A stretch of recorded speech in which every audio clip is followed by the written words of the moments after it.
కమ్మ వాన సినికమ్మ నేల చిన్నబోయే చూడు బతుకమ్మ మేఘాల దాగుండి పోకమ్మ ఆగ మేఘాల దారుల్లో రావమ్మ సినికమ్మ వాన సినికమ్మ నేల చిన్నబోయే చూడు బతుకమ్మ మేఘాల దాగుండి పోకమ్మ ఆగ మేఘాల దారుల్లో రావమ్మ. అందరికీ నమస్తే అండి.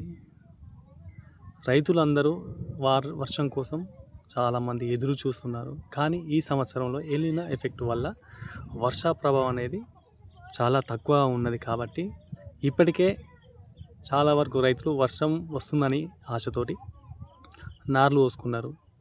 నార్లు అటో ఇటో నార్లు తడిపారు. 4 నెల రోజులు అవుతుంది నాటేయడం కోసం దగ్గర వచ్చింది.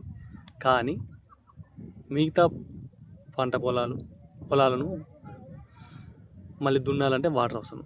సో దానివల్ల నీళ్ళు అనేది లేక వాళ్ళు తడలేదు, నారు పెరిగిపోతూ ఉన్నది.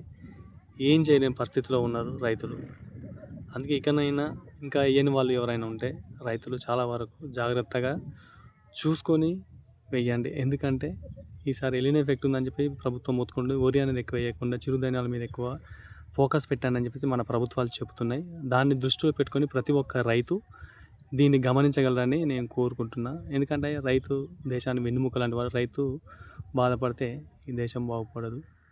అందుకోసమే రైతులు కూడా ఇది ఒకసారి పంట అనేది వరి కాకుండా ఏదో చిరుధాన్యాల మీద ఇప్పుడున్న సిచ్యువేషన్లో వర్షాలు తక్కువ ఉన్నాయి కాబట్టి ఇప్పుడు బోర్లు ఉన్న ఎవరైనా సరే ఎంతవరకు వాటర్ సోర్స్ ఉన్నాయో అది అంతవరకే పెట్టారు. మరీ ఎక్కువ తడిపి బోర్లు ఉన్న వాళ్ళు నీళ్ళు వస్తాయని చెప్పేసి నీళ్ళు ఎండిపోయే సిచ్యువేషన్ కూడా ఉన్నది. కాబట్టి జాగ్రత్తగా ప్రతి ఒక్క రైతు గమనించగలని కోరుకుంటున్నా.